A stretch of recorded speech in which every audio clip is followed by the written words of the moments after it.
ಈ ಅಧಿಕಾರ ವಿಕೇಂದ್ರೀಕರಣದಲ್ಲಿ ನಾನು ಭಾಳಷ್ಟು ಒಳಗಿದ್ದೀನಿ. ನಾನು ವಿರೂಪಾಕ್ಷಗೌಡ ಹೇರೂರು 2 ಸಲ ಜಿಲ್ಲಾ ಪಂಚಾಯಿತಿ ಕಂಟೆಸ್ಟ್ ಮಾಡಿ ಗೆದ್ದಿದ್ದೇನೆ ಮತ್ತು ಕೊಪ್ಪಳ ಜಿಲ್ಲಾ ಪಂಚಾಯಿತಿ ಉಪಾಧ್ಯಕ್ಷ ಆಗಿ ಸೇವೆ ಮಾಡಿದ್ದೇನೆ.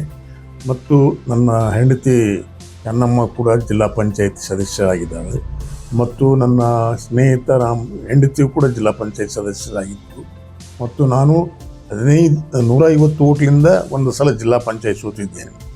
ಇವತ್ತಿನ ದಿವಸ ಅಧಿಕಾರ ವಿಕೇಂದ್ರೀಕರಣ ಮಾಡಿರ್ತಕ್ಕಂಥ ರಾಮಕೃಷ್ಣ ಹೆಗಡೆಯವ್ರನ್ನ ನೆನೆಸ್ಬೇಕು ನಾವು. ಯಾಕಂದ್ರೆ ಇವತ್ತಿನ ದಿವಸ ನಮ್ಮ ಪೂಜ್ಯ ಮಹಾತ್ಮ ಗಾಂಧೀಜಿಯವರು ಏನು ಹೇಳಿದ್ದಾರೆ ಅಂದರೆ, ಹಳ್ಳಿಲಿಂದ ಡೆಲ್ಲಿ ಅಂತ ಹೇಳ್ತಕ್ಕಂಥ ಒಂದು ಘೋಷಣೆ ಇತ್ತು.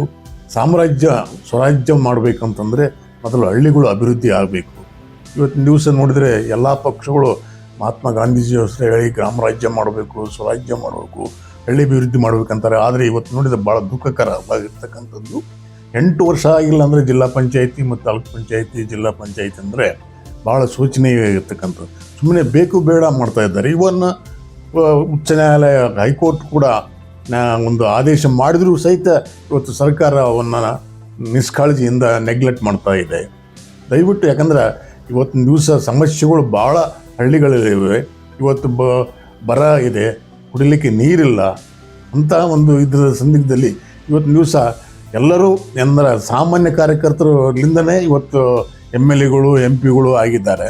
ಅವರು ಕಾರ್ಯಕರ್ತರ ಬಗ್ಗೆ ಕಾಳಜಿನೇ ಇಲ್ಲ. ಒಂದು ಜಿಲ್ಲಾ ಪಂಚಾಯಿತಿ, ತಾಲೂಕು ಪಂಚಾಯಿತಿಯಿಂದ ಆರಿಸಿ ಹೋಗಿರ್ತ ಶ್ರಮಪಟ್ಟಿರ್ತಕ್ಕಂಥ ಕಾರ್ಯಕರ್ತರು ಭಾಳಷ್ಟು ಜನ ಇದ್ದಾರೆ.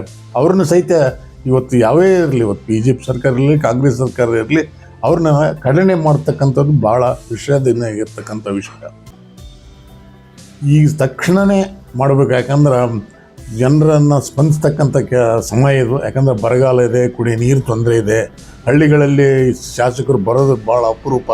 ಯಾಕಂದರೆ ಜನಪ್ರತಿನಿಧಿಗಳು ಲೋಕಲ್ ಆಗಿದ್ದರೆ ಭಾಳ ಅವಕ್ಕೆ ಸ್ಪಂದಿಸ್ತಾರೆ ಅಂತ ನನ್ನ ಭಾವನೆ. ಯಾಕಂದ್ರೆ ಅರ್ಜೆಂಟಾಗಿ 8 ವರ್ಷ ಗ್ಯಾಪ್ ಯಾವ ಕಾಲದಲ್ಲೂ ಆಗಿಲ್ಲ. ಇದನ್ನು ಜಿಲ್ಲಾ ಪಂಚಾಯತಿ ಆಗಲಿ, ಗ್ರಾಮ ಪಂಚಾಯತಿ ಆಗಲಿ, ಇವನ್ ಹಿಂದಕ್ಕೆ ನಾವು ಬರೀ ಗ್ರಾಮ ಪಂಚಾಯತ್ ನೋಡಿದ್ರೆ 5 ವರ್ಷದೊಳಗೆ ಎಲೆಕ್ಷನ್ಗಳು ಆಗ್ತಾಯಿದ್ರು. ಈಗ 8 ವರ್ಷ ಅಂದರೆ ಯಾವ ಇತಿಹಾಸದಲ್ಲೇ ಇಲ್ಲ ಇಂಥದ್ದು ಸಮಯ ತೆಗೆದುಕೊಂಡಿರ್ತಕ್ಕಂಥದ್ದು.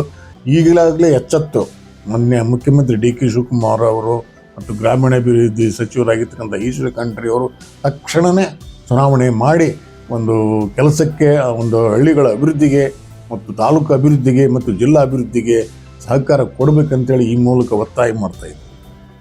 ಈ ಸುದ್ದಿ ಮೂಲಕ ನಾನು ಒತ್ತಾಯ ಮಾಡೋದ್ರಿಂದ ಆದಷ್ಟು ತೀವ್ರವಾಗಿ ಚುನಾವಣೆಯನ್ನು ಮಾಡಬೇಕಂತೇಳಿ ನಾನು ಒತ್ತಾಯ ಮಾಡ್ತಾಯಿದ್ದೆ.